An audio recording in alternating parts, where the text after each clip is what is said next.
오늘 욥기서 20장 12절부터 29절의 내용을 보면요. 소발이 욥에게 이야기를 하는 겁니다.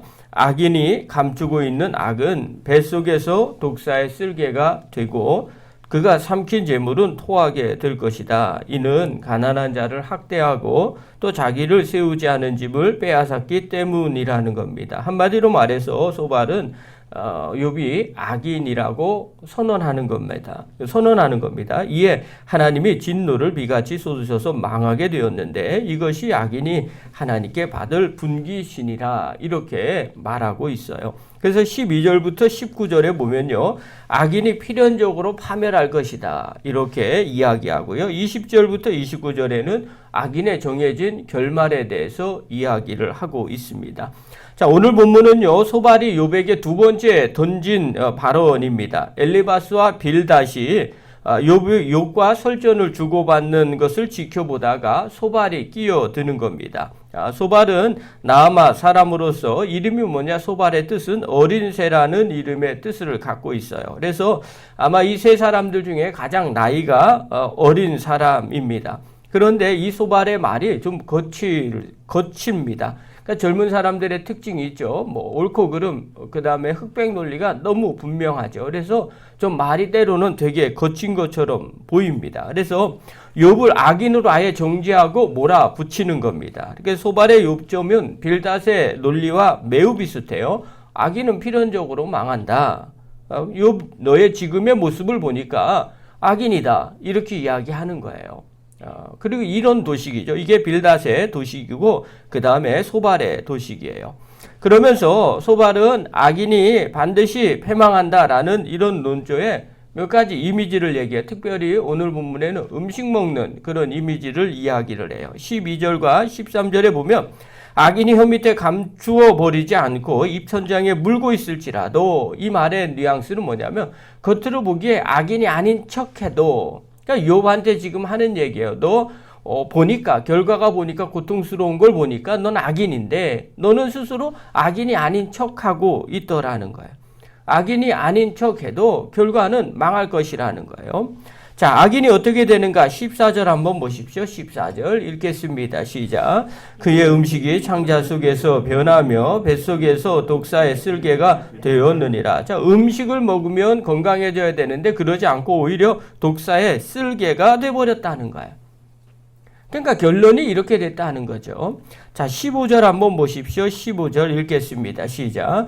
그가 재물을 삼켰을지라도 토할 것은 하나님이 그의 배에서 도로 나오게 하심이니. 이거 비유하는 거죠. 음식 먹는 건데 재물을 삼켰을지라도 만약에 그렇게 많이 먹었을지라도 토할 거라는 거예요. 재물을 모아도 토하게 한다는 거죠. 토하게 한다는 건 뭐냐면 한때는 부자였는데 지금은 부자가 아니라는 거죠. 그 누구를 가리키는 거예요? 욥을 가리키는 거예요. 욥, 너 하나님이 이렇게 다 만들어 주셨지 않느냐? 다 토하게 했다. 왜 그러는지 아느냐? 너 죄인이기 때문에 그래. 악인이기 때문에 그래. 이 얘기하는 거예요. 18절입니다. 읽겠습니다. 시작. 수고하여 얻은 것을 삼키지 못하고 돌려주며 매매하여 얻은 재물로 즐거움을 삼지 못하리니. 수고로 많은 재산을 얻었지만 자기 것이 되지 못한다는 거예요. 오히려 재물로 기뻐해야 되는데 없어서 즐거움이 없어진다는 의미입니다. 지금 누구를 가리키는 거예요? 한때 돈이 많이 있었던 욥. 너 지금 하나도 없지 않느냐? 왜 이렇게 되는 줄 알아? 너 악인이기 때문에 그래. 그러는 거죠. 21절 보십시오. 읽겠습니다. 시작. 남기는 것이 없이 모두 먹으니 그런즉 그 행복이 오래가지 못할 것이라. 자, 먹기는 먹지만 결국 행복이 오래가지 못할 것이다. 이 얘기는 뭐냐면 먹으면서 살아봤자 너희들 어떻게 하느냐? 너 행복도 없을 것이다. 지금 욥 너 고통스럽지? 죽고 싶지? 왜 그런 줄 알아? 너 악인이기 때문에 그래. 하나님이 악인을 이렇게 만든다는 거죠. 23절 한번 보십시다. 23절 읽겠습니다. 시작. 그가 배에 불려 할 때 하나님이 맹렬한 진노를 내리시리니 음식을 먹을 때 그의 위에 비같이 쏟으시리라. 자, 먹고 싶은 대로 먹게 두어라. 결국 진노를 퍼부시며 분노를 비처럼 쏟으실 것이다. 누구에게 얘기하는 거예요? 악인들에게 얘기하는 거죠. 자, 여기서 지금 계속해서 소발은 뭘 비유를 삼냐면 음식 섭취하는 용어들을 비유로 삼아서 악인에 대해서, 욥에 대해서 이야기해요. 악인은 아무리 먹어도 결국은 하나님이 다 토해내게 할 것이다. 이런 의미죠. 자, 누구와 같은 거예요? 마치 지금 고통당하고 있는 욥과 같다는 거죠. 이걸 뭘 의미하느냐? 욥 당신은 그래서 악인이야. 이 말을 하고 싶은 거죠. 또 악인은 결국 어떤 일이 벌어지느냐? 패망을 가져온다는 거죠. 28절과 29절 끝에 보십시다. 읽겠습니다. 시작.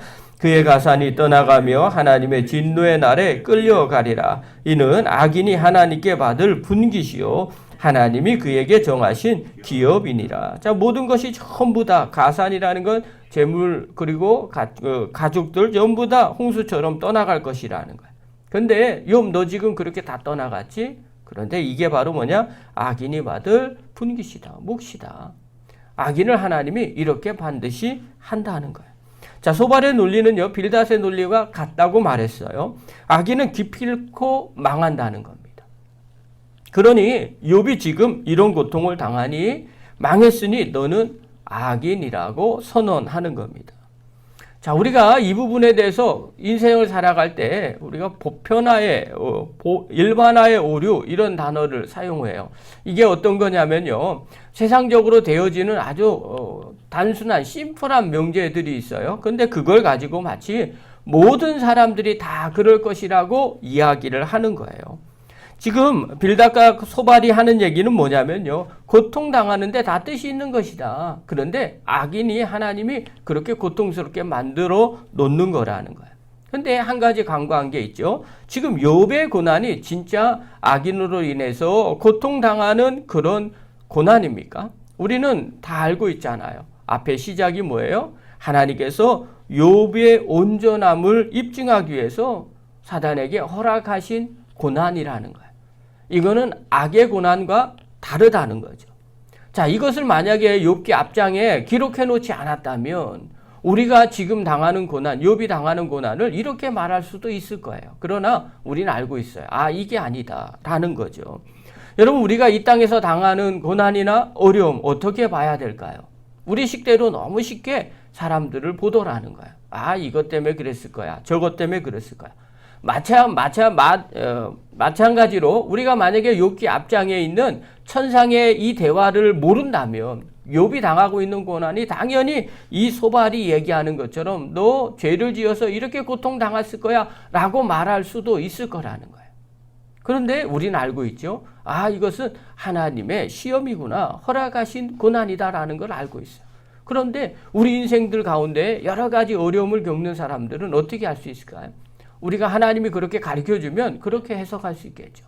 그러나 대부분의 사람들은요, 우리의 인생이 어떻게 되는지 하나님이 욥기처럼 이렇게 가르쳐주지를 않아요. 그렇기 때문에 그가 당하는 고난이 어떤 고난인지를 우리가 잘 몰라요. 그러면 우리가 쉽게 그 얘기를 할 수가 없더라는 거죠. 때때로 우리가 알지 못하는 고난과 고통이 있어요. 욥기처럼 그렇게 당하는, 욥처럼 당하는 그런 고난과 고통이 있어요. 때로는 훈련을 위해서 고통과 고난이 우리에게 임할 수도 있어요. 더 나은 단계로 도약하기 위한 고통과 고난일 수도 있는 거죠. 꼭 악인이 죄를 받는 그 고난이 아닐 수도 있더라는 거죠. 우리가 십자가의 길을 걸어가는 것도 마찬가지예요. 신앙생활 하는데 열심을 내는 경우도 있어요. 여러분, 신앙생활 열심히 내면 다 은혜로운 줄 아시죠? 그렇지 않아요. 어떤 분은요, 새벽에 너무 힘드니까 기도하러 오는 거예요. 그러면서 하나님 앞에 원망만 하고 가는 분들 계세요. 하나님, 도대체 왜 내 인생이 이렇습니까? 왜 내 인생이 이렇습니까? 그리고 한동안 원망만 하고 그냥 가는 거예요. 아니, 왜 그렇게 하는지 잘 모르겠어요. 왜냐하면 기도하면서 하나님 앞에 새벽에 나와서 하나님의 뜻을 구해야 되는데 그렇지 않는 거죠. 그래서 다 같이 믿음 생활하는데 그분에게는요, 새벽에 기도하는 게 너무 힘든 거예요.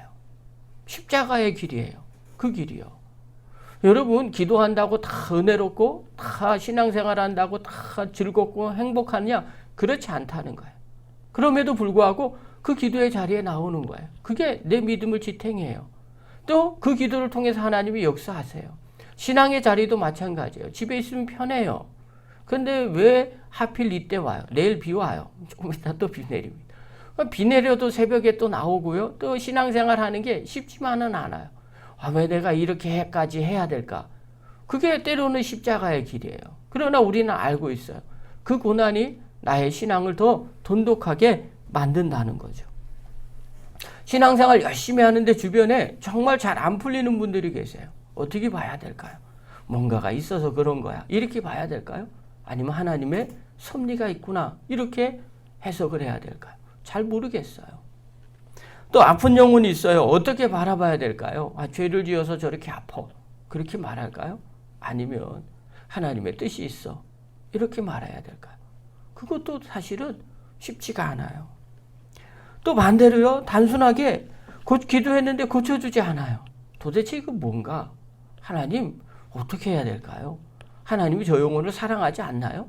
이렇게 생각할 때도 있어요. 근데 진짜 하나님이 사랑하지 않는 걸까요? 그러면 돌아가시는 사람들은 다 뭘까요? 다 고쳐주시고 다 해결해 주셔서 이 땅에서 천수를 누리고 그냥 천년만년 몇백 년 사셔야 될 거 아닙니까? 그걸 또 어떻게 해석을 해요?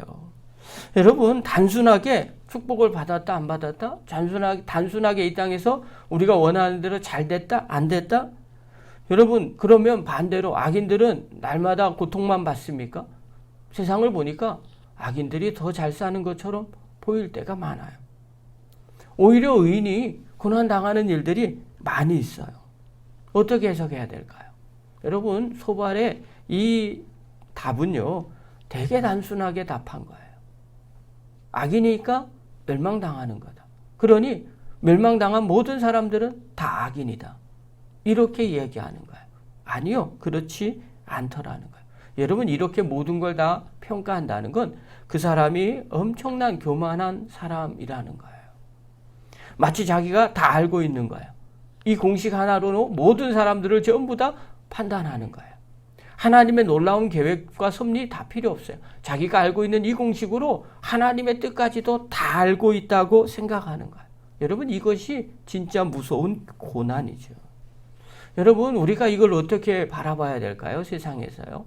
우리가 바라볼 수 있는 건 다른 것이 아니에요. 그냥 잠잠한 거예요. 우리가 알고 있는 도식은 이런 건데 이거와 상관없이 하나님이 놀라운 뜻과 계획이 있다는 거죠.